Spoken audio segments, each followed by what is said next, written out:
monde, bienvenue à cet événement de la Maison du développement durable. Merci beaucoup d'être avec nous aujourd'hui. Je m'appelle Raphaël Dufresne, je suis la responsable des programmes à la Maison du développement durable. La Maison du DD, c'est un carrefour d'échange, de réflexion, d'innovation sur le développement durable, mais c'est aussi un bâtiment écologique qui soutient le développement de ses membres avec, entre autres, la gestion des bureaux dans ce premier bâtiment qui est certifié LEED Platine Nouvelle Construction au Québec. On anime aussi une programmation d'événements qui permet à différents acteurs de changement, différents organismes de se rencontrer, de se regrouper, collaborer, puis d'amplifier l'impact de leurs actions. C'est ce qui nous amène à se rencontrer aujourd'hui pour cet événement de la programmation. On a un bel événement à vous présenter, Communication responsable et marketing en temps de crise, qui est organisé en collaboration avec le collectif Communication citoyenne et on les remercie grandement de ce partenariat. Ça fait 1 an aujourd'hui que notre monde a été chamboulé par la pandémie de COVID-19. Aujourd'hui, 11 mars a été désigné par le gouvernement Journée nationale de commémoration pour rendre hommage aux victimes de la pandémie. On souhaite prendre quelques secondes pour honorer la mémoire des quelques 10 000 disparus de la COVID-19 au Québec. Puis à 13 heures, comme décrété par le gouvernement, on va observer 1 minute de silence pour commémorer les victimes de la pandémie. On vous présente donc une table ronde afin d'aborder en quoi les crises actuelles, donc la pandémie, mais aussi celle des changements climatiques, ont changé les comportements des consommateurs, mais on va aussi réfléchir aux tendances qui se dessinent pour le futur. On est en direct sur Zoom. Merci d'être avec nous. Puis on est également sur Facebook, en live, sur les pages Facebook de la Maison du développement durable et celle du collectif Communication citoyenne. Je le mentionne parce que je vous invite, peu importe sur quelle plateforme vous êtes, à nous écrire vos questions, vos impressions, puisqu'on va avoir une période d'échange à la fin de l'événement avec nos conférenciers. Puis avant de débuter, je vais simplement prendre le temps de remercier nos précieux partenaires de la Maison du développement durable, Hydro-Québec, qui est partenaire principal de la programmation, et la Ville de Montréal. Je vous invite à suivre nos autres événements de notre programmation dans les prochaines semaines. On a d'autres événements très intéressants qui s'en viennent. Donc, on débute officiellement. Je passe la parole à Maxime Barry, qui est co-directeur général chez Quintus, puis qui va être notre animateur aujourd'hui. Merci beaucoup. Bon événement. Merci beaucoup, Raphaël, pour cette mise en contexte fort appréciée. Donc, tu as parlé justement de C3 qui est partenaire de l'événement, mais qu'est-ce que C3? Hein? C3, c'est le collectif de communication citoyenne, qui est un réseau d'experts multidisciplinaires sur la communication responsable qui veut vraiment faire évoluer les pratiques du secteur. C'est une initiative lancée par le Réseau des femmes en environnement, qui veut vraiment amener un dialogue, une mobilisation pour vraiment innover dans le domaine des communications et du marketing responsable. Et attention, C3, c'est aussi votre référence en communication responsable au Québec, avec des formations, des outils, de la vulgarisation et du soutien pour vraiment une communication plus responsable au Québec. D'ailleurs, là, je vous sens déjà un peu excité. Il y a une prochaine activité webconférence déjà à prendre en considération. Les grandes lignes en communication responsable qui aura lieu le 31 mars de midi à 13 h. Donc, on va pouvoir vous partager le lien. Ceci étant dit, ça fait déjà 1 an qu'on est dans cette situation très particulière. Puis, vraiment, tout le monde mondialement a été bouleversé par cette crise. Puis au Québec, on observe, au Québec, même mondialement, il y a plusieurs effets qui ont été assez dramatiques. La perte d'emploi, les faillites, le retour au plastique à usage unique, justement pour les conditions sanitaires. On a vu les failles, justement, du système de santé et d'éducation. On a vu aussi la hausse fulgurante de l'achat en ligne qui favorise des grandes entreprises comme Amazon. Mais c'est aussi la désinformation, la polarisation des opinions et bien sûr les conséquences psychosociales qu'on observe actuellement, mais qu'on va pouvoir continuer d'observer. C'est difficile de mesurer les impacts là, totaux aujourd'hui. Mais ce n'est pas juste du négatif. Hein? Il faut quand même voir le côté positif. Il y a des belles comparaisons mondiales, justement, qui sont mises d'avant, principalement au niveau scientifique. La démocratisation du télétravail, hein, on se retrouve avec plus de temps à la maison, avec notre famille et tout. Donc, ça change les habitudes, mais ça permet de se retrouver aussi. Réduction du trafic aérien. Bref, il y a plusieurs éléments, justement, qui ont changé durant les dernières années. Donc, aujourd'hui, on est vraiment là pour savoir comment la crise actuelle et même celle future, comment on peut s'en inspirer et voir comment cette crise-là a influencé les comportements du consommateur citoyen et même la communication des marques. Donc, pour parler de ce sujet fort intéressant aujourd'hui. On a vraiment un panel de feu. Là. J'étais déjà excité là, quand j'ai su qui allait être présent parce que vous allez voir, ce sont des gens avec une belle volubilité, qui aiment s'exprimer, mais surtout très, très, très pertinents à la matière. On a parmi nous Amélie Guèvremont, qui est professeure au département de marketing ESG-UQAM, qui est experte aussi en comportement du consommateur et image de marque dans le fameux Observatoire de la consommation responsable. S'ensuit le fameux Dario Iezzoni, qui est conseiller principal chez Copticom, vraiment en stratégie et relations publiques, et professeur enseignant en marketing des entreprises collectives et sociales, également à l'ESG-UQAM. On le salue. Dario. Salut. Et finalement, Anne-Sophie Gousse-Lessard, qui est professeure associée à l'Institut des sciences de l'environnement, encore une fois à l'UQAM, donc UQAM bien représenté aujourd'hui, et chercheuse en psychologie, psychologie sociale et environnementale. Donc, sans plus tarder, mes chers, en quoi les crises actuelles, les pandémies, les changements climatiques ont changé les comportements des consommateurs citoyens? Quelles sont les tendances qu'on a pu observer et quelques chiffres clés croustillants? Oui, je vais y aller tout de suite. Merci, Maxime, pour la présentation, l'introduction. Donc, en fait, c'est une grande question que tu poses pour débuter. Et il y a évidemment beaucoup d'études qui ont été effectuées pendant la dernière année sur ce sujet-là, parce qu'on tente de comprendre justement les effets sur, entre autres, les consommateurs, sur leurs habitudes de consommation. Et moi, je voulais vous présenter, pour débuter, en fait, quelques résultats qui sont issus de la vigie Conso COVID qu'on a lancé en mars 2020, donc il y a déjà un an, et donc via l'Observatoire de la consommation responsable de l'ESG-UQAM. Et on a voulu suivre en fait l'influence qu'a eu la pandémie sur les habitudes de consommation et également sur les comportements responsables. Et il y a évidemment beaucoup de résultats qui sont sortis. On a fait des études quotidiennes, hebdomadaires, mensuelles, mais aujourd'hui, je vous fais un petit survol de quelques résultats principaux. Puis on pourra y revenir, en fait, si vous avez des questions plus tard. Donc, je vais y aller avec les principales tendances qu'on a vues, en fait, au niveau de nos études. D'abord, comme vous voyez, en fait, on a remarqué que la crise a eu un impact sur notre rapport au temps. Selon nos études, on a observé en fait que les Québécois ont apprécié le rythme de vie plus lent qui était imposé un peu par la situation. On t'en parlait un peu, Maxime, notamment avec le télétravail, le fait qu'on se retrouvait avec une routine de vie qui était complètement chamboulée, mais qui nous donnait, dans certains cas, davantage de temps. Donc, il y a eu une réflexion par rapport à ça, puis on a vu que dans nos études, qu'il y a eu une appréciation de ce temps disponible supplémentaire. Et un autre résultat intéressant qu'on a observé dès le mois de mars et qui s'est intensifié en juin, et c'est ce que vous voyez un peu ici, le fait que les Québécois ont voulu ralentir un peu leur rythme de vie, profiter un peu davantage du moment présent. Donc, une réflexion sur le mode de vie qui a été enclenché par la pandémie.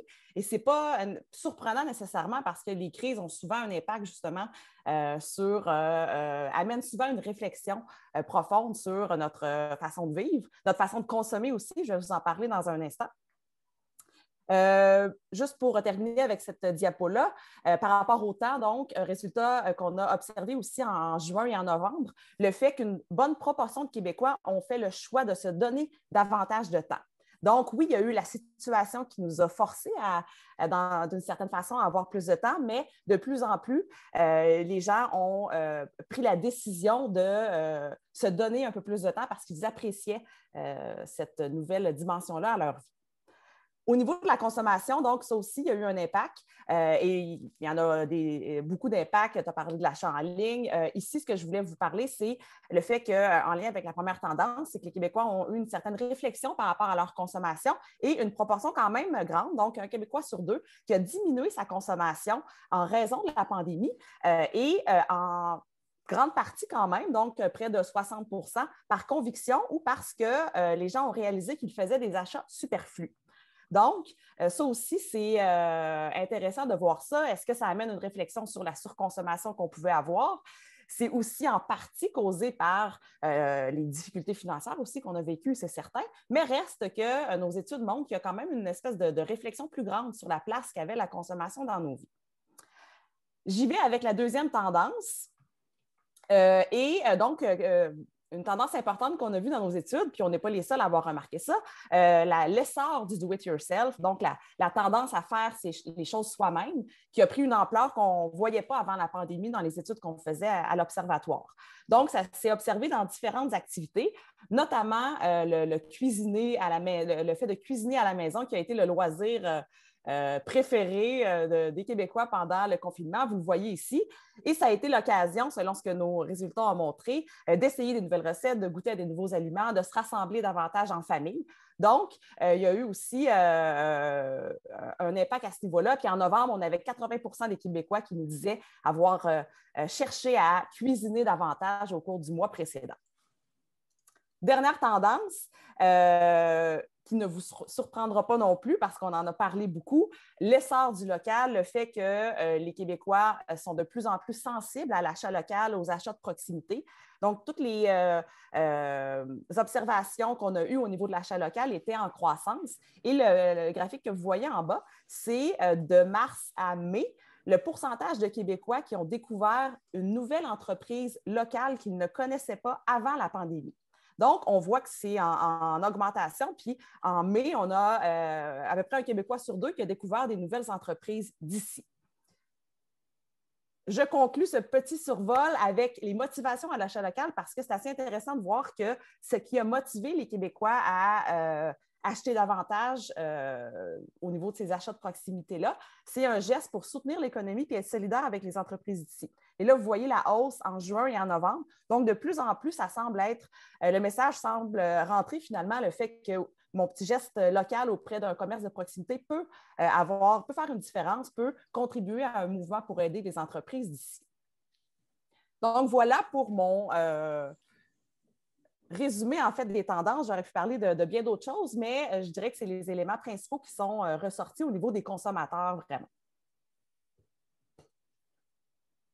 Vraiment, merci, Amélie. C'est vrai que le local a vraiment fait sa place parmi les gens. C'est vraiment intéressant. Puis, on va voir aussi comment ça contrebalance justement le commerce en ligne. Vraiment intéressant pour ça. Au niveau d'autres tendances, là, Dario, qu'est-ce qu'on aurait pu observer là, particulièrement durant la dernière année? Moi, j'aimerais ça faire du chemin brièvement sur le local pour venir compléter la vigie conso. Je suis tombé sur un sondage CROP qui, pour voir si est-ce que le local a été boosté au-delà de la tendance actuelle. Et les données 2020 de CROP démontrent en fait que d'année en année, de 2014 à 2020, on est sur une progression de est-ce qu'il est primordial d'encourager les produits et marques de fabrication locale, même si on doit les payer un peu plus cher. Et les Québécoises et Québécois pensent de répondre tout à fait d'accord, de 20 à 31 sur 6 ans. Donc, on est vraiment dans une courbe de croissance qui est tout à fait, je dirais, avec une progression qui est constante, puis on ne sent pas de bump particulier, on ne sent pas d'accélération particulière. Toutefois, dans les dossiers dans lesquels je travaille, notamment avec des petits producteurs agricoles de proximité, sous la bannière du réseau des fermiers de famille, par exemple, ou dans d'autres méthodes de distribution soutenues par la communauté, on voit qu'il y a eu une espèce de différence entre la capacité de livraison et la demande extrêmement forte. Donc, on a vu que les paniers sont devenus sold out très rapidement, qu'on a créé des listes d'attente et que présentement, le défi pour les entreprises qui fonctionnent avec cette valeur ajoutée locale, c'est comment transformer ce buzz en tendance. Moi, j'ai déjà vécu, grâce à des interventions de Laure Varidel, à Tout le monde en parle, il y a très, très longtemps, quand je travaillais en commerce équitable, puis j'avais des ventes approximativement de 100 000 par mois. Et quand Laure est allée parler de commerce équitable à Tout le monde en parle, c'est allé tellement profondément dans la psyché des gens que j'ai eu un bump de 15 000 $ de plus par mois dans mes ventes. Donc, j'avais eu vraiment une adéquation directe. Et c'est là le défi de comment asseoir cette tendance-là. Puis je vous avoue sincèrement que le local, oui, mais ne pensez pas que c'est parce que c'est local que les gens vont l'acheter. Donc, ça, c'est un grand classique. Puis je vous avoue sincèrement que si vous martelez l'écologique, vous avez plus de chances que le social ou le communautaire. C'est triste pour moi qui adore arrimer social et écologique, mais c'est ce que les données donnent. Ça, c'est mon petit commentaire sur le local. Puis là, maintenant, je partirais sur les éléments qui nous animent beaucoup chez Copticom, qui sont l'aspect citoyen. D'ailleurs, cette idée de comment la pandémie a pu influencer l'intérêt pour l'action climatique, pour les thématiques de relance verte et juste. Et dans ce cas-là, on sent à peu près les mêmes tendances. À cet égard-là, on s'est basé, on a pu bénéficier d'une grande étude qui a été bâtie à l'Université Laval avec 1.5, le média de l'action climatique. Bonjour Valériane. Dans l'action climatique, grâce aux différentes études, celle la plus récente, c'est celle de 1.5, le baromètre de l'action climatique, je vous mettrai ça dans le chat tout à l'heure. Ce qu'on constate, c'est qu'il y a une majorité de la population québécoise qui est prête à prioriser l'environnement sur le climat. Et là, on ne parle pas de courte majorité, on parle de forte majorité. En juin, on s'est mis ensemble plusieurs groupes et on avait un 83% de Québécoises et Québécois qui priorisaient l'environnement dans les plans de relance. C'était très, très important. On a revu les mêmes choses dans des sondages CROP, dans des sondages NANOS, dans la deuxième partie de 2020, des éléments que je vais vous transmettre dans le chat aussi. Et on voit que l'impératif de l'urgence climatique, plus que jamais, devient une tendance très forte qui rend en fait plus difficile l'argument de l'économie avant l'environnement que les gouvernements pourraient nous servir ou que certains partis municipaux, provinciaux ou fédéraux pourraient proposer aux citoyens dans les prochains mois, Puis je dirais peut-être le dernier élément qui attire notre attention, je vous avoue que ça, c'est quelque chose qui fait partie des lumières jaunes inquiétantes, c'est on a dans le baromètre de l'action climatique, on parle d'une identification d'une couche de la population québécoise qui est techno-optimiste, mais il y a une couche également de la population québécoise, puis là, on parle d'un 20%, et c'est un 20% de non-convaincus et de climato-sceptiques, / climato-négationnistes. Je peux vous témoigner de débats sur la page Facebook de Mères au front quand le podcast de Mères au front est sorti sur la désobéissance civile et que les anti-masques sont sortis en très, très forte, exactement, Anne-Sophie, quand on voit ces doutes à l'égard de la science, mais on sent qu'on va avoir une couche de la population québécoise dont on ne pourra plus exclure de nos campagnes de communication, mais dont on va avoir à tenir compte avec des messages bien spécifiques. Donc ça, c'est vraiment des éléments qui ressortent des études qui ont retenu notre attention dans les derniers mois. Puis ça compléterait mon point, Maxime, brièvement. Je peux revenir sur d'autres détails. Ah, ça, j'en doute pas un instant, mon cher Dario. Ah, mais oui, je pense qu'on peut être fier quand même au Québec que malgré la crise, les préoccupations environnementales font leur pas et restent autant solides. Donc ça, c'est un point positif, en effet. Puis je pense que justement, ce lien-là avec l'environnement est quand même, je pense qu'on peut se le dire, là, est quand même une valeur forte chez les Québécois. Mais justement, cette relation à la nature dans l'environnement, comment ça a pu être modifié? Ben oui, ben je vais sauter là-dessus, Maxime. En fait, oui, moi, ce que j'ai aimé regarder, c'est de voir pour une certaine frange de la population ce lien, cette valorisation de la nature qui est venue un peu avec la crise et le confinement. On se remet au printemps dernier. On était content de sortir de la maison après l'hiver puis essayer, tu sais, les parcs naturels, essayer de sortir de notre encabanement normal. Tu sais, à chaque printemps, c'est ça, mais là, en plus, avec la crise, ça nous a comme rappelé que l'environnement, bien, la nature peut nous faire du bien, puis peut faire partie aussi des stratégies, entre autres par les municipalités, pour essayer de diminuer les impacts sur la santé mentale. Par exemple, on sait, là, il y a une grande littérature scientifique sur les bienfaits de la nature en ville, entre autres, sur la santé mentale, le bien-être des collectivités et tout. Je m'attends à ce qu'on ait aussi, ce qu'on voit cette tendance-là encore ce printemps, que ça va être important de réfléchir à donner de l'espace finalement aux citoyens et citoyennes aussi. Puis en termes de communication, moi, le défi qui vient avec ça, je crois, c'est que la pandémie ne sort pas de nulle part. On s'entend? La pandémie vient du fait de notre mauvais rapport à la nature, de notre relation délétère par rapport au territoire, par rapport aux écosystèmes sauvages et tout.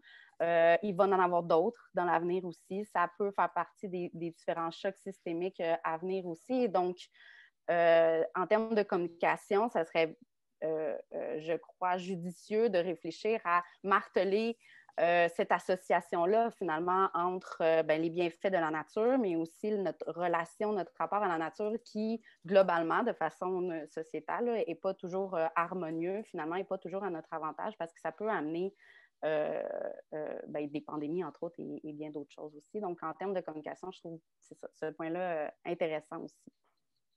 Super intéressant, puis c'est bon parce que tu fais un pont, justement, on a parlé du comportement consommateur, des tendances qui ont émergé, qui ont été stagnes, qui ont progressé, de l'apparition aussi d'une certaine polarisation dans une classe sociale qui est non négligeable. Mais justement, comment les marques s'adaptent? Qu'est-ce qu'on a pu observer dans les communications des marques depuis un an, justement? Dario, Amélie, la première personne qui se sent d'attaque, c'est Amélie. 3 points. Donc, en fait, au niveau des communications, il y a beaucoup de choses à dire, beaucoup d'adaptations qui ont dû être faites, en fait, par les marques pour avoir un discours qui est pertinent et qui est juste dans le contexte actuel d'instabilité, d'insécurité. Moi, je voulais vous parler, entre autres, encore une fois, certains résultats issus de notre Vigie Conso, mais je suis certaine que vous avez tous et toutes vu des entreprises utiliser l'arc-en-ciel, récupérer, en fait, cet arc-en-ciel-là qu'on a beaucoup vu, puis le slogan « Ça va bien aller ». Donc, dans notre Vigie, on a questionné les Québécois pour savoir est-ce qu'ils appréciaient cette récupération commerciale de cet arc-en-ciel-là, de ce message-là. Et ce qu'on a vu, c'est que les réactions étaient quand même mitigées. En avril, on avait 1 Québécois sur 2 qui appréciait ce genre de message, mais bon, l'autre appréciait un peu moins. Et en juin, on était à 1 Québécois sur 3 qui appréciait ce genre de message. Donc, quand même une diminution au niveau de l'appréciation de la récupération de l'arc-en-ciel. Et ce qu'on a eu comme commentaire, en fait, ce qu'on a observé, c'est qu'il y avait quand même une vision critique, le fait qu'on critiquait les entreprises qui tentent de surfer un peu sur la vague, d'aller tirer du bien de cette situation-là. Puis aussi, le fait que ça va bien aller, c'est quand même un message très optimiste, mais c'est pas vrai que ça allait si bien que ça. Et donc, ça, c'est quand même intéressant, puis ça montre à quel point c'est pas facile d'avoir le ton juste. Et ça montre aussi que les consommateurs sont très critiques aussi par rapport à ce qu'on leur dit. Donc, voilà un petit bout de ce que je voulais vous parler, entre autres. Je ne sais pas si Dario, tu veux enchaîner là-dessus. Amélie, je suis parfaitement d'accord avec toi. Moi, on parle de greenwashing. Hein, notre terme francophone, c'est l'éco-blanchiment. Moi, j'appelle ça du COVID-blanchiment. Donc, on s'est vraiment mis à faire du COVID-washing sur un moyen temps. Et je dirais que de la même façon que pour avoir une communication authentique, une communication responsable, les marques sont obligées de démontrer, d'ancrer leurs prétentions. Et cette communication authentique, plus que jamais, est un élément fondamental des éléments de contenu des campagnes de communication marketing. Cette authenticité-là, cette cohérence entre le discours et l'action, le walk the talk, mettre ses bottines où sont ses babines, c'est absolument capital. Ça fait très longtemps qu'on le prêche dans le marketing vert, mais ce qu'on constate, c'est que le backlash, donc la réaction accélérée par les médias sociaux, elle est forte. Puis je dirais, il y a un élément aussi important, c'est que de la même façon que les mouvements MeToo, BLM, Black Lives Matter ont vu une convergence. Et moi, je dirais que c'est un terme technique, c'est l'intersectionnalité. Donc, l'approche intersectionnelle entre les différents mouvements sociaux, ce qu'on a vu, c'est que du jour au lendemain, les groupes écologistes sont devenus BLM, sont devenus MeToo. Donc, on est capable de voir des effets boule de neige encore plus importants en contexte de pandémie. On s'est tourné vers les réseaux sociaux. Plusieurs praticiennes, praticiens ont vu les impressions dans les médias sociaux, les statistiques qu'on recevait, c'est je continue à publier, mais maintenant mes publications atteignent 90% moins de monde. Et il y a l'attention des réseaux sociaux, il y avait tellement de monde qui était là-dessus et l'effet d'entraînement est très, très, très important. Et donc, les faux pas peuvent être très, très, très nuisibles pour une marque, et qu'on soit une marque qui soit 100% dédiée ou une marque qui a un portefeuille de produits bruns, mais qui voudrait verdir un peu sa démarche, qui serait en transition. Mais attention, encore faut-il bien le démontrer. Il y a tout un arsenal de moyens qui existent. Je ne voudrais pas m'étendre sur cet aspect-là, mais je dirais que c'est cette idée de l'authenticité, cette idée de partir de la fierté, partir du mythe fondateur de l'organisation, puis de le rattacher à ces éléments, aux éléments de la communication de marque ou de la communication produit ou service. Mais oui, mais non, mais je suis d'accord avec toi. authenticité. Oui, c'est ça. En fait, par rapport à ce que tu disais, au niveau de l'authenticité, notamment, ça fait longtemps qu'on en parle, puis il y a plusieurs façons, en fait, de transmettre une forme d'authenticité, mais évidemment, c'est cette cohérence-là, puis le fait que ça se base sur du concret, sur des gestes réels de l'entreprise. Et pendant la crise, en fait, on a demandé aux consommateurs de nous nommer les entreprises qui trouvaient les plus authentiques dans leur façon de gérer la crise, mais surtout de communiquer avec leurs consommateurs. Et donc, on a récupéré beaucoup d'entreprises qui ont été nommées le plus fréquemment, puis on a analysé leur communication, donc tout leur contenu qu'ils ont partagé, notamment sur les réseaux sociaux et tout ça. Et donc, on a fait une analyse de contenu de toutes ces communications-là et on est arrivé à 3 piliers de l'authenticité qui seraient assez importants pendant la crise. Et donc, je vais vous les partager. Donc, on a la transparence, évidemment, mais c'est certain que ça va avec l'authenticité, de dire les choses telles qu'elles sont. Puis ça, c'était important pendant la crise parce que les consommateurs avaient ce besoin-là d'information, d'être rassurés aussi d'une certaine façon, puis d'avoir la vraie information, la vérité provenant de la marque, de ce qu'elle met en place, par exemple, pour respecter des consignes et tout ça. Donc, on avait la transparence, la bienveillance qui est ressortie aussi comme pilier important. Donc, là, on est dans le côté plus humain de la marque, le fait que la marque va être empathique par rapport à la situation, va offrir du support à ses employés, à ses clients, à la communauté. Puis encore une fois, les publications qui montraient des gestes concrets étaient celles qui étaient les plus appréciées. Donc, oui, concrètement, j'ai donné à telle cause ou j'ai augmenté le salaire horaire de mes employés ou des choses comme ça. Donc, ça a été vraiment bien reçu parce que là, le consommateur y croit davantage. Et finalement, c'est la proximité. Donc, des messages qui mettaient l'emphase sur cette proximité-là, sur cette relation-là. Et là, c'est relié aussi à maximiser ou mettre de l'avant, en fait, l'empreinte locale que les entreprises ont. Donc, c'était beaucoup effectué justement par des entreprises qui avaient une production locale ou qui voulaient valoriser ce côté-là. Alors, je pense qu'encore plus aujourd'hui, où ça va aller probablement en augmentant, mais cette notion-là d'authenticité va être encore plus centrale, comme tu le disais. Vraiment. Puis, tu sais, je pense aussi, ce qui est intéressant, c'est que tu l'as mentionné un peu, tu sais, le fameux «ça va bien aller». Je pense qu'au début, Ouais. c'était un peu une phrase fédératrice pour dire «Hey, écoute, on est là-dedans ensemble, ça va passer, tout ça». Puis plus le temps avançait, plus à un moment donné, on commençait à se dire «Ouais, ben, ça commence à être plus long que prévu». Tu sais. Fait que je pense que justement, les gens qui ont montré du leadership, les marques, justement, qui se sont adaptées, puis qui ont pris un peu ce rôle-là de motiver les gens, d'être un peu une figure, ben, nous, on met les mains à la pâte, puis on va dans la bonne direction ensemble. Je pense que les Québécois ont beaucoup apprécié ça. Et justement, avec les médias sociaux qui sont extrêmement bombardés, de pouvoir avoir ces critères-là, les gens voulaient sentir l'humain derrière. Donc, ceci étant dit, comment les pratiques de la communication, vraiment, comment en tant que communicateur, justement, on peut s'inspirer de ces constats-là et même comment ça influence les pratiques de la communication vraiment au sens plus large? Oui, bien, je vais prendre cette balle-là.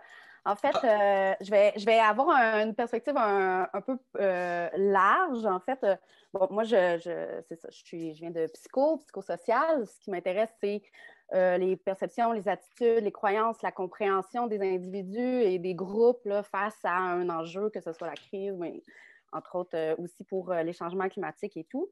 Puis, ce qu'on voit là, dans la littérature assez récente à ce niveau-là, c'est qu'il y a des apprentissages faits par les individus qui peuvent servir par la suite à aider à bâtir des nouvelles communications finalement face au changement climatique. Par exemple, on a entendu parler beaucoup pendant la crise sanitaire, d'aplatir la courbe, par exemple. Ou maintenant, donc on n'est plus, alors qu'on sait avec les changements climatiques et tout, ben là, il y a aussi probablement des courbes à aplatir là, face aux enjeux socio-environnementaux, entre autres. Les fonctions logarithmiques. Maintenant, là, on le sait comment ça fonctionne, là, la croissance logarithmique, là, que ça double à chaque laps de temps, finalement. Là, on l'a vu là, avec la croissance des cas de COVID, etc. C'est plus des fonctions linéaires. Monsieur, madame, tout le monde comprend un peu plus c'est quoi ces courbes logarithmiques-là. Or, avec les enjeux socio-environnementaux, il y en a plein de courbes comme ça qui sont en train de monter en flèche énormément. Puis là, juste le fait qu'on soit plus familière avec ça, c'est intéressant. Même chose pour les boucles de rétroaction positive ou les effets dominos, c'est-à-dire quand un système arrive à une certaine limite, bien là, on perd complètement le contrôle parce que là, il se renforce. On pense aux hôpitaux qui, à un moment donné, arrivent à une limite et là, c'est plus seulement les patients, patientes atteints de la COVID là, qui décèdent à cause de ça, mais il y a plein d'autres effets.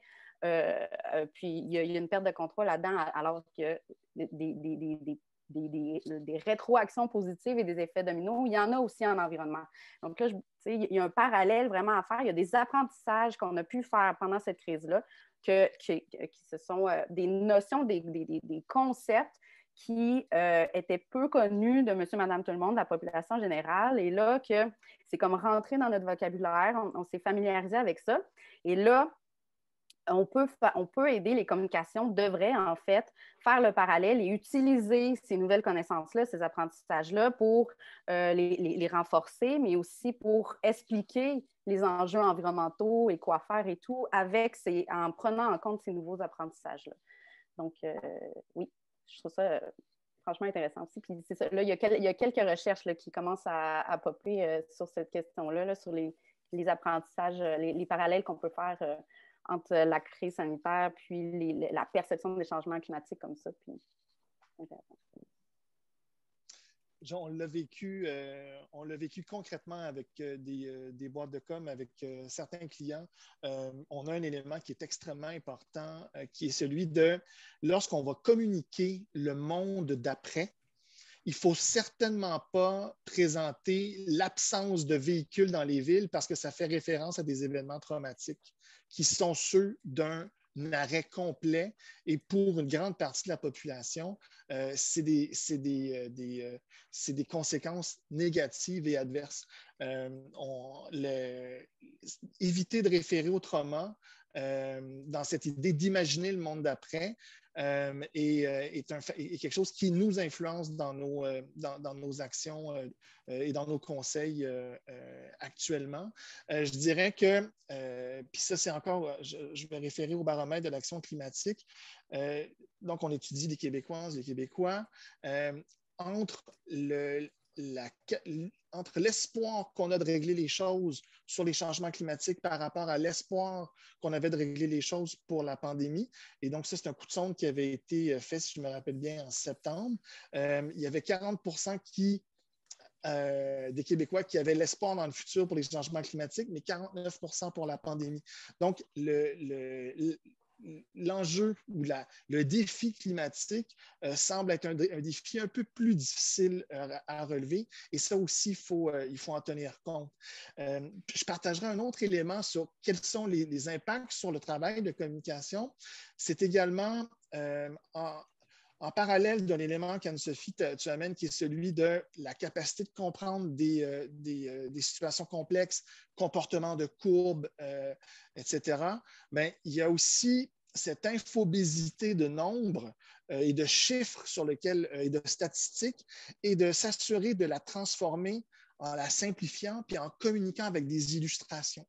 Donc, on a été frappé par l'image de ces vagues successives c'est un caricaturiste d'un quotidien de l'Ouest canadien qui parlait donc d'une vague d'impact sanitaire, ensuite une vague d'impact économique, et il y a un autre caricaturiste qui a ajouté la vague des changements climatiques.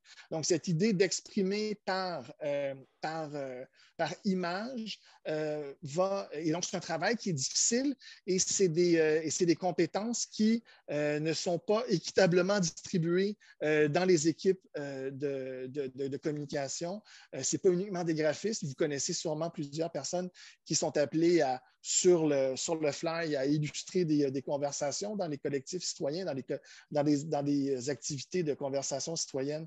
On voit de plus en plus de personnes qui sont embauchées pour illustrer les thématiques. Mais ça, c'est des compétences aussi qui seront de plus en plus recherchées, donc pour vulgariser les messages, pour réduire la complexité devant l'infobésité. Oui, vraiment intéressant. Puis justement, nous aussi, on a observé beaucoup en communication. Bien évidemment, tout le monde a pu voir l'augmentation de webinaires. C'est assez fulgurant comment il y a de l'information qui est maintenant partagée sur les médias sociaux. Très, très, très intéressant pour la démocratisation de l'information. Mais aussi, même dans le milieu de production vidéo, si je peux dire, là, moi, je pense que tout le monde est vraiment booké. Les États-Unis qui viennent produire ici. Donc, nos producteurs de vidéastes locales aussi sont... On voit que la production vidéo est quand même assez en hausse. Et si on revient un peu tantôt avec le côté, comment je pourrais dire, authentique, il y a deux tendances. Il y a vraiment l'autoproducteur, si je peux dire, là, qui va avec son téléphone, tout ça, mais qui a quand même une belle portée fort intéressante. Le DIY qu'Amélie amenait, c'est le DIY en communication. Exactement, mais autant les boîtes de production se retrouvent quand même assez chargées. Donc, on voit que les communications sur le web sont vraiment en grande croissance. Puis, tout le monde, on se demandait un peu avant, est-ce que le monde des communications est en crise? Bien, je pense que tout le monde qui est en communication en ce moment se rend compte que ça bouge et tout le monde a besoin de communiquer. Justement, à cet égard-là, pour moi, c'est comment on est capable de se reporter sur le futur. Et moi, je suis tombé là-dessus, j'aimerais ça vous le partager. C'est dans Terre des hommes, Antoine de Saint-Exupéry qui dit « La grandeur d'un métier est peut-être avant tout d'unir des humains. Il n'est qu'un luxe véritable et c'est celui des relations humaines. » Et je vous dirais que le travail des communications, puis moi, c'est ce que j'anticipe au cours des prochains mois, on va avoir une orgie de 5 à 7. On va avoir une orgie de colloques, on va avoir une orgie d'endroits où on peut se retrouver. Je vous mets au défi de générer un intérêt colossal pour des webinaires au mois d'octobre. On va avoir, donc on va se dire, il faut être ensemble. Et des plages horaires, on le sait, il n'y en aura pas beaucoup. Bouquez-vous d'avance. Et c'est un risque, mais à partir de... Moi, ma boule de cristal, c'est le mois d'octobre. Qu'en est-il de... On se pose davantage de questions sur l'avenir des événements virtuels.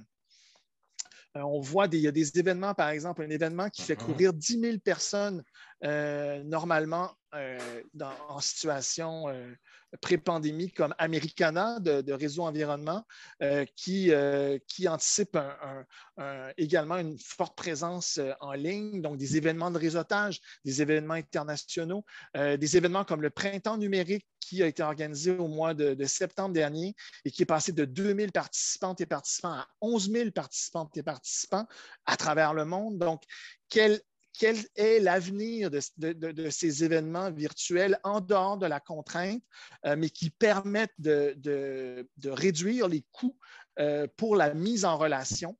Parce que c'est des... écoutez, là, je vais parler du Parti conservateur. J'entendais ce matin 5 500 personnes inscrites au Congrès dans les prochains jours. Ça ne se passe jamais dans la vie réelle, 5 500 personnes du Parti conservateur qui se réunissent. Parce que ça coûte cher se déplacer au Canada en avion.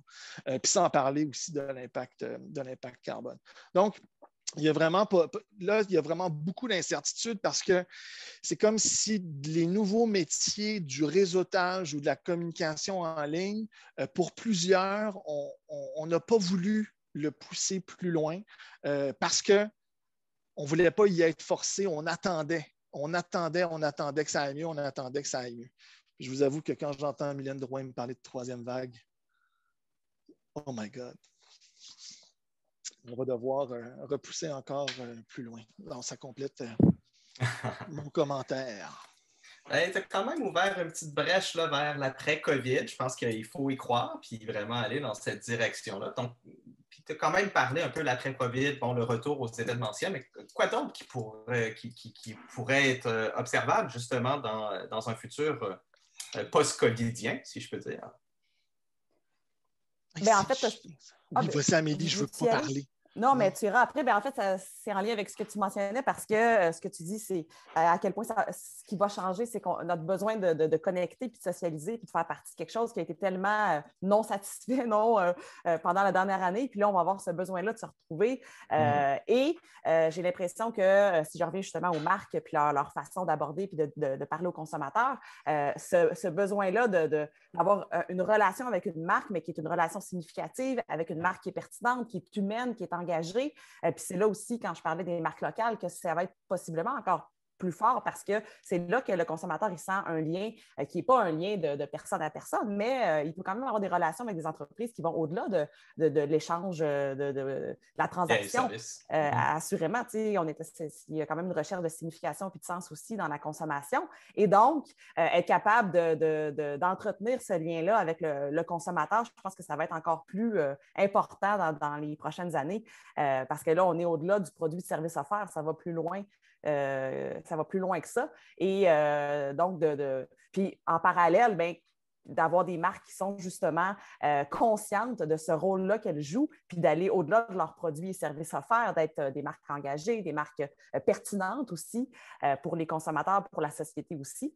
Et donc, tout ce mouvement-là, on le voyait déjà, mais possiblement qu'il va y avoir une sensibilisation, puis un besoin d'asseoir ça sur des actions concrètes aussi, comme on en parlait, pour que le consommateur achète ça aussi. Parce qu'on sait qu'il est sceptique, comme on en parlait aussi, là, cette critique-là des actions du marketing puis des actions des entreprises, ça aussi, ça va en augmentant. Donc, c'est vraiment difficile de créer un vrai lien authentique qui va être satisfaisant d'une certaine façon pour le consommateur. Consommateur citoyen, justement, qui veut faire les bonnes actions, qui est encore soucieux de l'environnement, oui. Mais ils ont aussi, comment je pourrais dire, là, tout ce qui est le petit geste. Tu sais, souvent, on met beaucoup la responsabilité sur le consommateur de justement porter les petits gestes, quand finalement, c'est peut-être quelque chose d'un peu plus large. Comment cette ouverture-là, comment cette perspective-là peut évoluer de façon collective? Oui, bien, si je peux répondre à cette question-là, ou en partie, En fait, la pandémie va nous avoir montré notre interdépendance énormément. Ça va nous avoir poussé à penser au bien collectif, puis de protéger les autres aussi par nos gestes. Ça, je pense que c'est une belle contribution, puis il faut creuser là-dedans. Donc, le bien collectif qui n'est pas seulement... Donc, comment je peux dire ça? De davantage parler du bien collectif et de l'action dans la sphère publique. Donc, comme tu dis, Maxime, là, souvent, les communications en lien avec les changements climatiques sont très axées dans la sphère, les comportements à faire dans la sphère privée, dans la sphère domestique. On vient de passer le 8 mars aussi avec le droit des femmes, la Journée internationale du droit des femmes. Je dois la sphère domestique qui est encore en 2021 majoritairement dominée par les femmes. Et donc, même les petits gestes, éco-gestes, le do-it-yourself, etc., peut devenir une charge mentale parfois, à certains égards, à ce niveau-là. Donc, je pense que les communications devraient réfléchir davantage à mettre de l'avant aussi. Donc, c'est complémentaire. Ce n'est pas arrêter de parler des gestes qu'on peut faire à la maison. Ils sont importants, sont nécessaires, mais c'est juste qu'ils ne sont pas suffisants face à l'ampleur des menaces auxquelles on fait face pour l'avenir. Donc, dans les communications, on devrait aussi parler du pouvoir agir des citoyens et citoyennes dans la sphère publique. Puis, on parlait de créer des liens, se mettre ensemble. C'est pas obligé d'aller manifester à tous les jours. C'est pas ça. Un comportement public, c'est de parler aux voisins, c'est de participer à la ruelle verte, c'est de monter un comité vert à la garderie, de s'impliquer dans le milieu. C'est de créer des liens pour dépasser les gestes faits en silo, de façon individuelle. Puis, donc, ce n'est pas nécessairement lié directement à notre empreinte carbone. Ce n'est pas parce qu'on fait un comité que ça diminue notre empreinte carbone, sauf que, avec le comité, on peut sensibiliser d'autres gens, on peut sensibiliser les décideurs également. Ça peut changer l'opinion publique.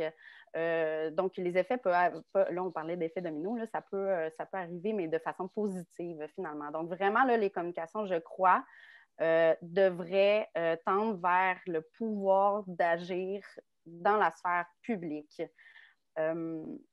Puis, aussi essayer d'ouvrir, non pas, on parle beaucoup de changement climatique, alors que si demain matin, les changements climatiques étaient solutionnés puis il n'y en avait plus, mais on irait quand même dans le mur parce que là, il y a des multiples pollutions, parce qu'il y a l'effondrement de la biodiversité, parce que les écosystèmes sont détruits aussi.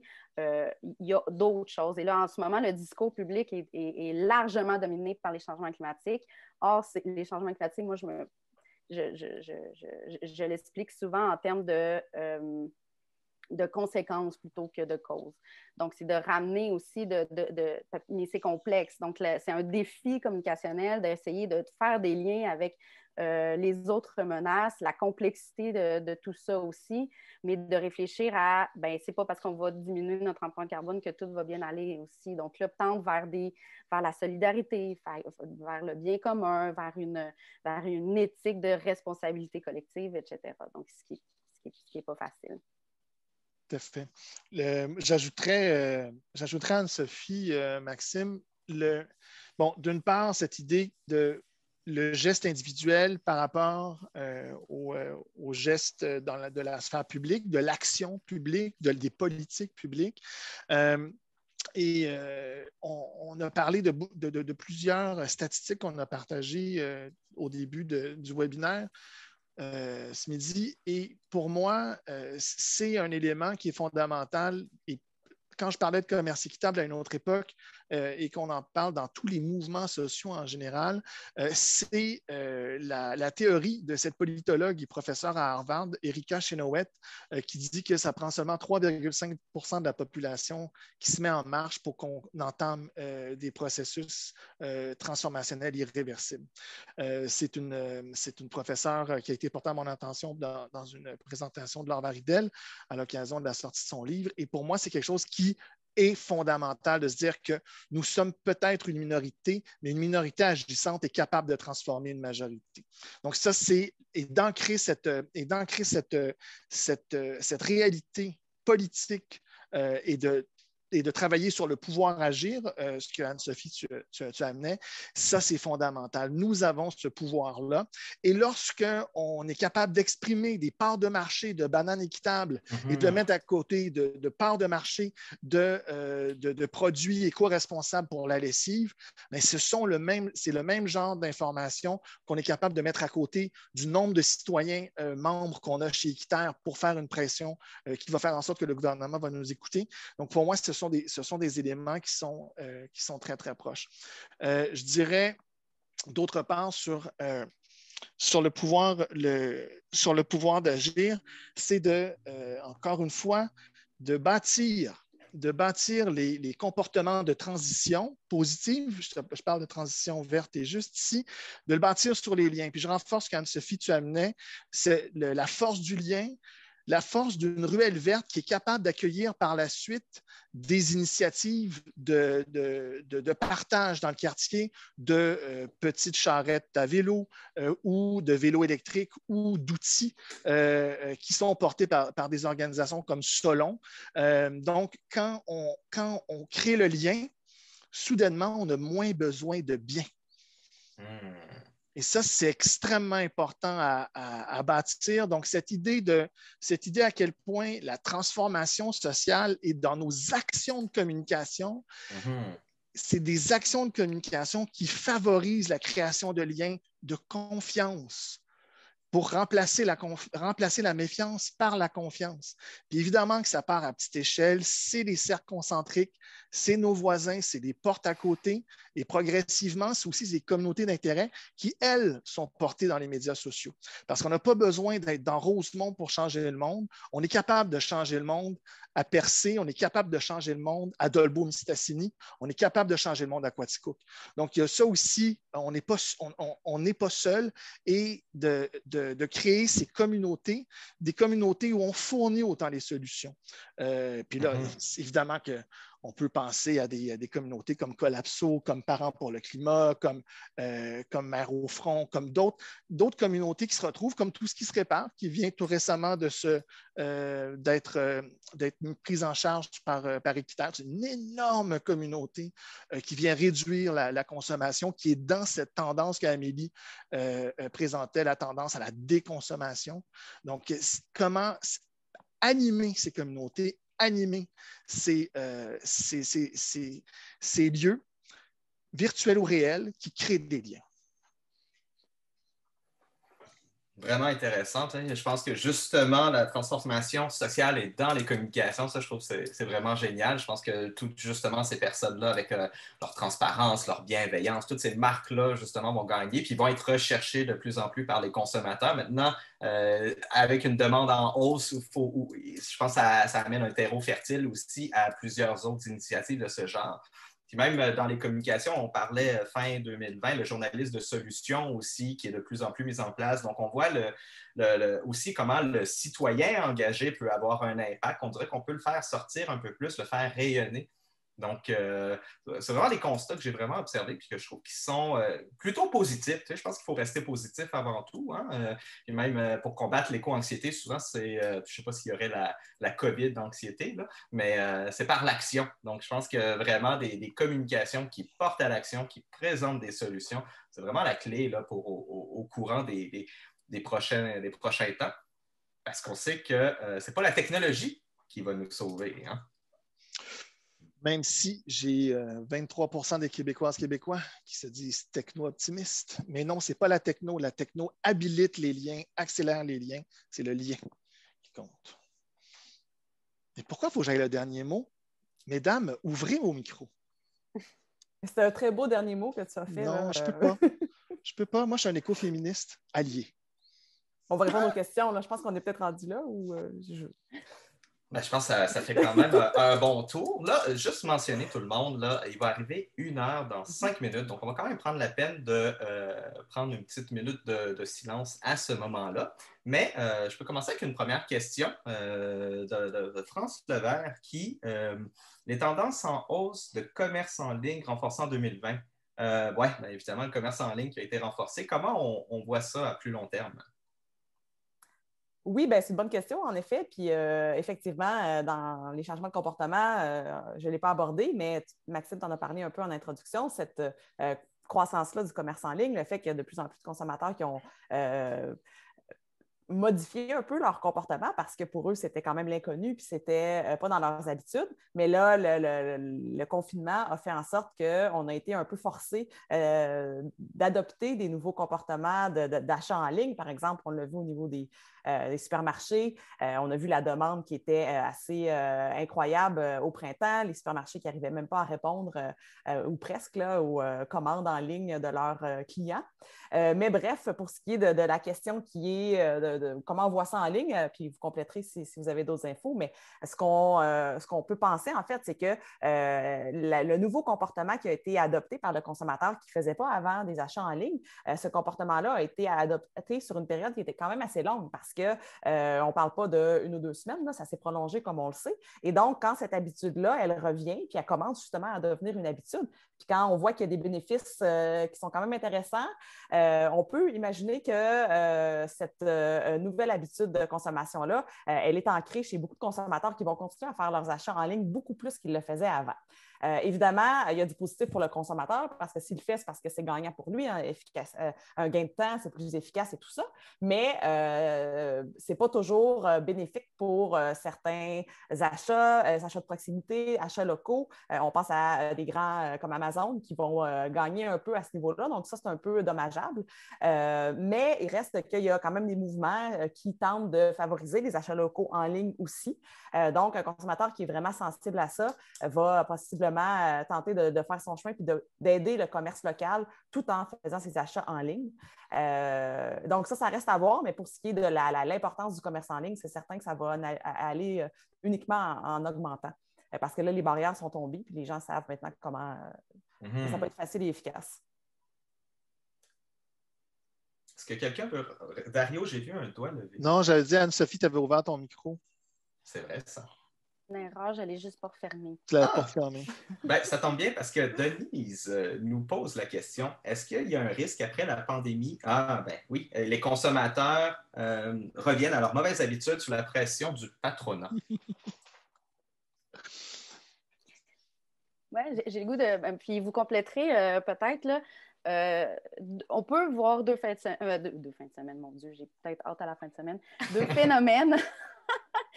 Amélie, comme tu as dit, les comportements passés influencent les comportements futurs. C'est-à-dire que là, étant donné qu'il y a une habitude qui se crée, on risque de voir certains comportements qui vont durer dans le temps, là, qui vont devenir des habitudes et qui vont demeurer post-COVID. Par contre, il y a ce phénomène de réactance qu'on peut voir parfois. C'est-à-dire que, bon, en ce moment, on est dans une situation qui est contraignante. On a nos libertés individuelles et même collectives sont contraintes à certains niveaux. Il y a certaines personnes qui vivent plus fortement cette perception de contrainte-là et tout. Et en tant qu'être humain, on n'aime pas ça, de perdre de nos libertés.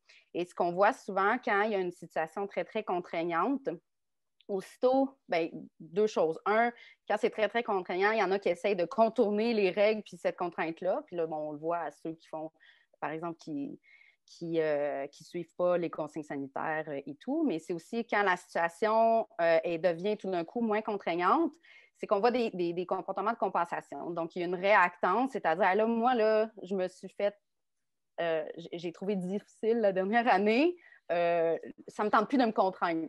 Là, comme je vais consommer comme je veux, je vais aller où je veux, je vais jeter comme je veux parce que là, j'ai été trop contrainte, puis je suis écœurée, puis c'est ça. Donc, ça ne veut pas dire que tout le monde va le vivre comme ça, mais ce phénomène de réactance-là est bien connu en psychologie. Puis, moi, je m'attends à ça. En fait, on l'a un petit peu vu aussi l'été passé. Un coup, là, que bon, la vague est descendue, les conditions, on avait un petit peu plus de liberté, puis il y en a, là, c'était let's go, on vit comme s'il n'y avait plus de lendemain parce qu'on a été longtemps, c'est ça, en perte de liberté. Donc, il y a comme ça, moi, qui me fait un peu peur aussi. Sur cette page, j'inviterais à garder une minute de silence pour toutes les victimes de la COVID de la dernière année.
Merci. Environ à 1 minute. Là. Au niveau des peurs, justement, peur du backlash, c'est un peu sur ça. C'est une. Je pense que c'est là, justement, qu'il va falloir rester vigilant, puis toujours prôner. Puis je pense qu'il y a aussi on a vu aussi la pression sociale, hein, comment on dit ça. Là, je pense que la société, surtout dans la crise, on sentait cette pression-là là, qui venait un peu ajuster les comportements. Des fois, on se promène, puis on sent que si on ne respecte pas les règles, il y a un certain stress. Donc, espérons que justement, cette pression-là se fasse aussi du côté des bons comportements à garder. Bien, en marketing social, on parle du terme de mettre de l'avant les déviants positifs. C'est-à-dire de faire en sorte que les personnes qui adoptent des comportements positifs, qu'elles soient mises de l'avant, et tout particulièrement ces personnes qui sont bien vues dans leur réseau respectifs, dans leur sphère d'influence. Donc, concrètement, en termes de gestes en communication, c'est de faire en sorte que j'ai posé ce geste-là lorsque j'étais contraint, mais ce geste-là est positif et je continue à le faire. Et évidemment qu'on va avoir toute une série de nano, micro et influenceurs dans nos réseaux sociaux qui seront sollicités au cours des prochains mois pour perpétuer et donc mettre de l'avant ces gestes-là. Merci. On a une question sur Facebook de Rachou. J'espère que je le prononce bien. Pourquoi les citoyens ne sont pas informés qu'Amazon, ce n'est pas une bonne option environnementale? C'est à qui la responsabilité d'informer? Oh, micro. C'est à qui la responsabilité d'informer? L'information, c'est les médias. S'abonner à 1.5. Mais à qui la responsabilité d'informer? Je pense que les impacts écologiques des organisations sont régulièrement l'objet de cibles particulières et par des groupes qui le font très bien. Regardez la dernière initiative de Greenpeace contre GNL Québec avec le magnifique panneau qu'ils ont placé au-dessus, à côté de Farine Five Roses. Non, le go, on ne donne pas le go pour GNL. Et on se mobilise dans les enjeux de fast fashion, on se mobilise dans les enjeux de gaspillage alimentaire, on se mobilise. Donc, je pense que c'est la responsabilité échoit aux médias pour transmettre cette information-là. Mais je pense que tu l'évoquais tout à l'heure, Maxime, journalisme de solution, donc on peut dénoncer, mais dans la diversité des tactiques, il y a aussi proposer. Donc, qui est amené là-dessus. Et ça, pour moi, lorsqu'on diffuse les solutions, il y a les médias, mais il y a également les citoyens qui partagent. Donc, de la même façon, montrer qu'on le fait, c'est très fort. C'est très fort parce que ça contribue à renforcer ce comportement qui devient norme sociale dans notre milieu. Amélie? Oui, bien, en fait, c'est une question intéressante. Puis, c'est peut-être un peu pessimiste comme façon d'y répondre, mais j'ai l'impression qu'il y a des citoyens consommateurs qui sont informés de tout ça parce que justement, on en parle, puis il y a beaucoup plus d'accès à cette information-là, puis de sensibilisation aussi. Mais les consommateurs, on en est tous et toutes. On n'est pas toujours cohérents, puis on a des paradoxes. Et donc, même si, oui, on est plus sensibilisé, même si on veut faire des efforts pour l'environnement, bien, il y a aussi la facilité peut-être d'Amazon qui vient parfois prendre le dessus. Puis malgré nos convictions, bien, on va quand même on va quand même utiliser ça. Donc, on n'est pas toujours cohérent dans nos décisions pour une multitude de facteurs. Ça peut être la facilité d'accès, puis ça peut être des fois le prix aussi qui vient nous chercher. Puis ça, j'en ai pas parlé dans les résultats au début, mais on l'a vu aussi à quel point la sensibilité au prix, elle est de plus en plus grande là, avec la pandémie.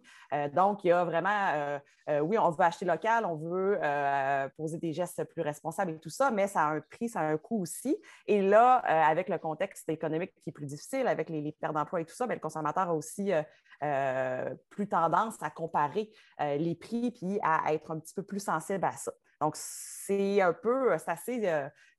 beaucoup de facteurs, en fait, qui entrent en ligne de compte, qui font en sorte que même si je suis sensible et même si je suis informée des effets de faire mes achats, par exemple, sur Amazon, mais je vais quand même peut-être le faire un peu parce que je ne peux pas être complètement cohérent, puis il y a aussi d'autres barrières à mes actions.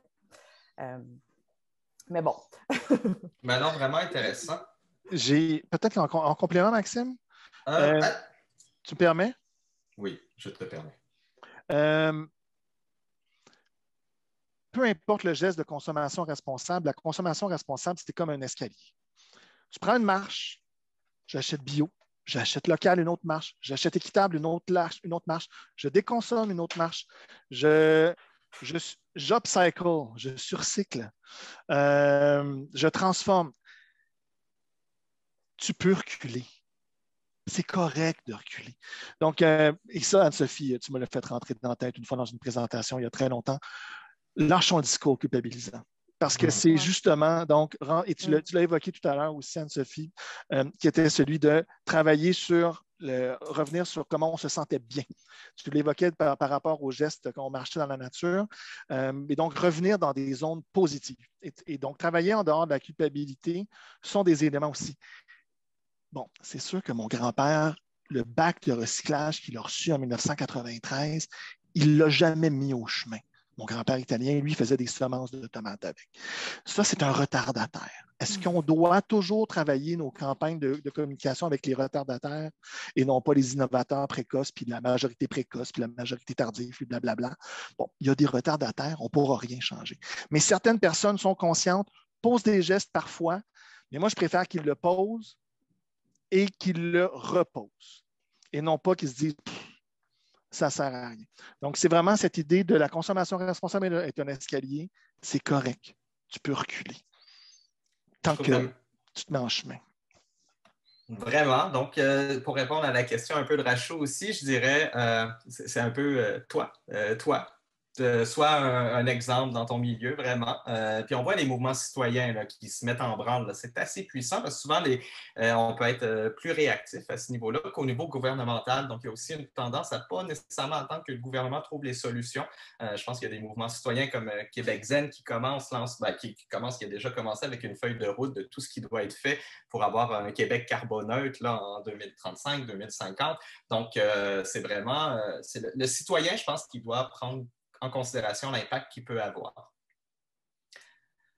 Juste un mini-mot, là, je sais qu'il y a d'autres questions aussi, mais j'aurais le goût de parler de la différence entre l'information entre les connaissances et les savoirs, savoir-être, savoir-faire, savoir-agir, le vouloir et le pouvoir agir aussi pour en arriver finalement à une action. Donc, l'information seule, souvent, ne suffit pas. Il faut faire des liens. Il y a des barrières, comme Amélie a dit aussi, tant dans la motivation. Dario a parlé de rechute aussi. Puis c'est quoi, finalement, les facteurs qui vont nous aider à, bon, après une rechute, je dis rechute, mais tu sais, bon, on vit quand même dans un système là, qui fait en sorte que c'est le fun de consommer et tout aussi. Mais donc, justement, essayer de se déculpabiliser, mais surtout en consommation, ne pas culpabiliser les gens, mais comment les aider, les soutenir pour avancer dans ces étapes de changement-là. Mais c'est ça, parce que là, on parlait d'information, mais c'est comme le premier pas ou le premier facteur dans toute une suite là, qui mène à l'action, mais l'information n'est pas suffisante. Le fameux changement de comportement qui se fait en plusieurs étapes. J'ai une dernière question parce qu'on arrive près de l'heure finale. Comment contourner la polarisation qui est générée sur les médias sociaux pour établir quand même des liens forts dans la sphère publique?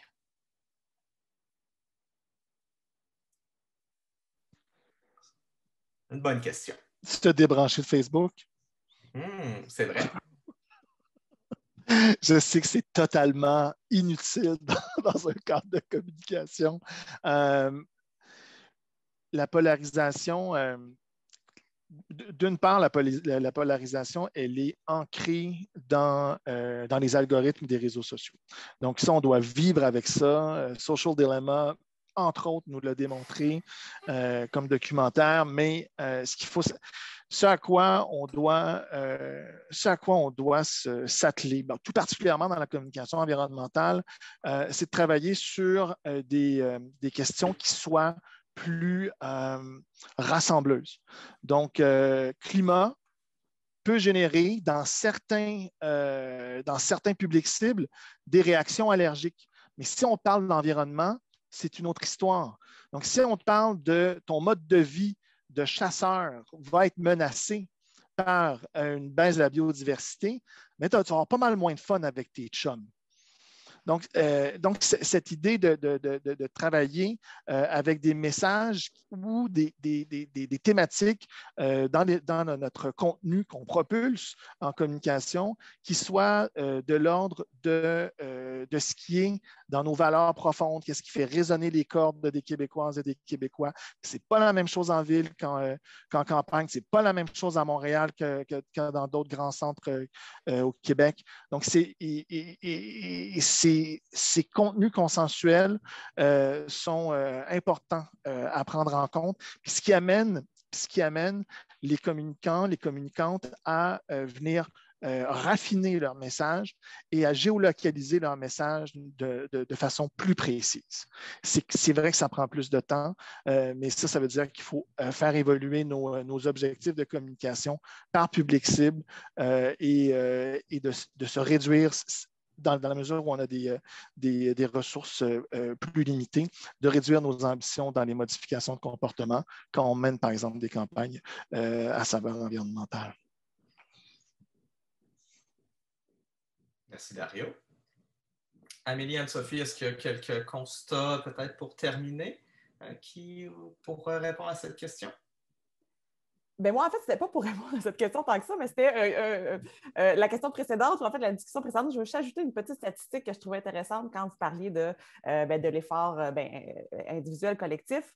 Puis dans le baromètre de la consommation responsable, depuis 10 ans, en fait, on suit différents comportements responsables, comme vous le savez. Et cette année, c'est l'année depuis 10 ans où les citoyens se donnent la plus grande part de responsabilité par rapport au rôle qu'ils ont à jouer dans les changements de comportement puis dans un mode de vie plus durable. Et donc, est-ce que c'est une bonne nouvelle? Mais en tout cas, ça montre quand même la sensibilisation qui est beaucoup plus grande. Puis, c'est vraiment l'année où c'est le citoyen qui se donne à lui-même la plus grande part de responsabilité au-delà des gouvernements et autres qui étaient mis de l'avant par les années précédentes. Donc, un changement qu'on a vu cette année, à voir si ça va se poursuivre les années suivantes, mais je voulais simplement rajouter cette petite info-là. C'est un accident ou une tendance, Amélie? C'est à voir si ça va se poursuivre. Je ne sais pas encore. Je ne pense pas que c'est un accident. Je pense que peut-être que l'année particulière qu'on a vécue a montré aux gens qu'un petit geste peut faire une différence, même si je sais que c'est peut-être pas Anne-Sophie, tantôt tu parlais un peu du contraire, mais bon. Un masque et un couvre-feu. Oui, c'est ça. Politique publique, geste individuel. Voilà. Mais donc, peut-être que c'est cet effet-là qui a sensibilisé un peu les gens à leur petit pouvoir individuel à voir. Vous voyez, ben, peut-être si vous le permettez, interrompez-moi là, si vous voulez rajouter quelque chose pour conclure. Mais moi, ce que je pense qui est important, il y a une phrase en anglais que je trouve vraiment pertinente, c'est « agree to disagree ». Je pense que les gens aujourd'hui pensent détenir la vérité ou détiennent la vérité, puis les vérités sont multiples. Donc, je pense que c'est important de comprendre que ça dépend d'où on vient, de notre background, de notre culture, de notre situation financière. Donc, peut-être un peu la polarisation, pour moi, c'est l'écoute. C'est vraiment l'écoute, c'est la compréhension, de comprendre qu'on ne pense pas pareil, puis c'est une bonne chose qu'on ne pense pas pareil. Ça ferait longtemps qu'on serait jeté dans le précipice, l'être humain en tant que tel. Donc, moi, les médias sociaux, moi, j'ai hâte à un cadre éthique, un peu une sorte de ne pas prendre les choses personnelles, mais de vraiment comprendre que c'est normal de ne pas être d'accord, mais discutons, trouvons où on n'est pas en accord, puis après ça, ben, forgeons des solutions qui prennent en considération les deux parties ou les multiples parties.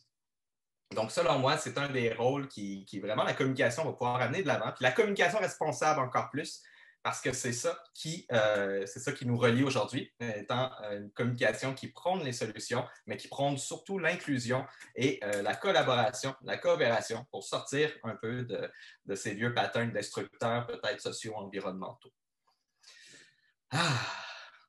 Sur ces bons mots, ben, écoutez, je remercie nos panélistes aujourd'hui d'avoir été présents, très généreux, super sympathiques et souriants également. Je remercie la Maison du développement durable et C3 d'avoir co-organisé cet événement-là.